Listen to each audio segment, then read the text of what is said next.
So you 10 men want to play games. You 8 ladies want to play games. Well, you're going to get a chance to play games. It's going to be War Games! And 3 other matches as well. I'm John Rentham. We'll make WWE Survivor Series 2023 predictions. Let me know your predictions in the comments, please. And yes, I know I'm recording these well before SmackDown happens, where I don't think anything of note is going to happen. But honestly, at the Allstate Arena in Rosemont, Illinois, it's going to be a goddamn raucous crowd because they are set up to absolutely sell that place slap dab out. And Survivor Series at the United Center, my God, it's going to be insane. Chicago wrestling crowds, when they are packed, when they are into it, they are going to be electric. I'm recording these Tuesday afternoon, and basically 5 matches. This is 10. Let's just put this hand down here. Ooh, 5 matches, possibly 6. The hand's coming back, folks. Yay! Possibly 6 matches?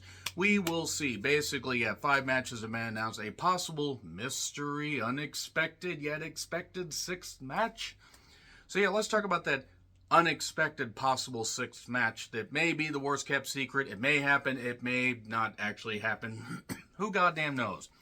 Nakamura has been alluding in promos after losing a couple times to Seth Pheasant Rollins, and having TV matches that have varied between decent to, well, okay, they certainly exist. That being said, Nakamura still, as far as, star power, people that knew him in New Japan, people that love him in WWE, he still means something. He still gets a reaction. He's been alluding to, I'm waiting patiently. You are so close. Many people have speculated that could mean the return of CM Punk. And if it is a return of CM Punk, and they just did the thing on, WWE Raw to get it out of the way that he wouldn't be part of the War Games match. Let's just say, hyperbole, I think that's how that word goes, that Nakamura comes out and says, I'm done waiting, come on out. And then it's CM Punk and the roof blows off of the United Center and everybody goes absolutely insane. Now, Nakamura versus Punk doesn't seem like the most attractive match, especially to shove out there last minute. If it happens, obviously Punk will win, since they couldn't get Punk and Kenta. And now we never will, because there ain't no chance of Punk's ever going to return to WWE. Not with him doing a bunch of stuff in New Japan, currently being a champion, or, having been a champion, rather, for a local promotion in Seattle. He's living his best life and getting to do what he wants. So if it's Punk and Nakamura, then Punk's going to win. If this ends up just turning out to be nothing, and maybe they do it on the following Raw, which I don't think is anywhere near Chicago, that would actually be rather hilarious. But I would personally love to see it happen. I don't think it will last that long with Punk being back in WWE if he does come back, but it will be kind of funny that this will almost be 10 years to the day, close enough, that this was the last time I saw Punk in a WWE ring at the Slammy Awards. The 2013 ones, by the way, which they had scripts of and actual readouts of the winners on the announcer's desk, and I actually saw that, and had I borrowed to take pictures with my phone at the time, I would have absolutely uploaded that shit. But nevertheless, that was the championship ascension ceremony where Bryan Danielson, Daniel Bryan at the time, was getting cheered wildly while Cena and Orton were like, And the Great Khali was also there. The fact that he's a former world champion is sickening to me. But nevertheless, Punk, Nakamura, Punk wins. If it doesn't happen, I'm not going to basically knock the event for not including that. Now let's get to the predictions proper now. So Gunther versus The Miz, Intercontinental Championship. I'll give them credit. What they did on Raw with Gunther and Miz going back and forth was pretty good. Yeah, you didn't get to see a Raw review, by the way. You're not going to get to see a Raw review until about January 1st, if not a little bit later, because the 3-hour format has worn me down and the comedy has really goddamn bothered me. That being said, this was one of the few highlights, and I'm looking forward to this. Gunther should win in about 7 minutes. Now, they can make this a program and continue this on TV for a bit, and I'm not even saying that Miz shouldn't get this shot, because they need to build Gunther, further along. I mean, even though you could argue as Intercontinental Champion, he's about as built as he can be, because Gunther absolutely has to be the one to deep throat Seth Rollins. I'm probably saying these terms wrong, but nevertheless, he's 500 plus days as champion. If he makes it to, he would have to go past the Rumble to make it to 600 days, but nobody's going to break that record. At least not in my lifetime. There ain't no way anybody's going to break in my lifetime. But Gunther will win. I think this actually could be the sleeper match of the show, which I never thought I'd say about a Miz match in 2023 especially. So, now Rhea Ripley versus Zoe Stark for the Women's World title. Now, despite the fact that Zoe was around when the first women's champion was ever crowned, yes, get one of those jokes in. They've built this up decently enough. 10 minutes, Rhea wins. That's it. Could they have interference? Possibly, but given that all of Judgment Day is going to be involved in War Games, there you go. Carlito versus Santos. Ray's out with the torn meniscus. Apparently has been wrestling with said torn meniscus for a while.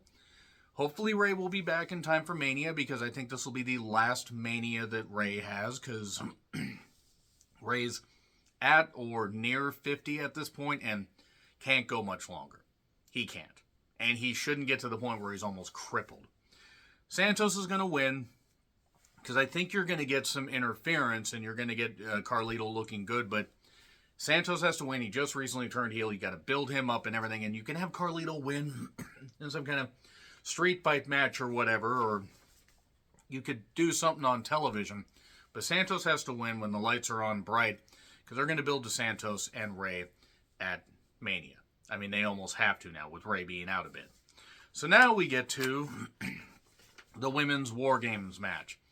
Bianca, Charlotte, Shotzi, and Becky against Damage Control, Asuka, Io, Kairi, and Bayley.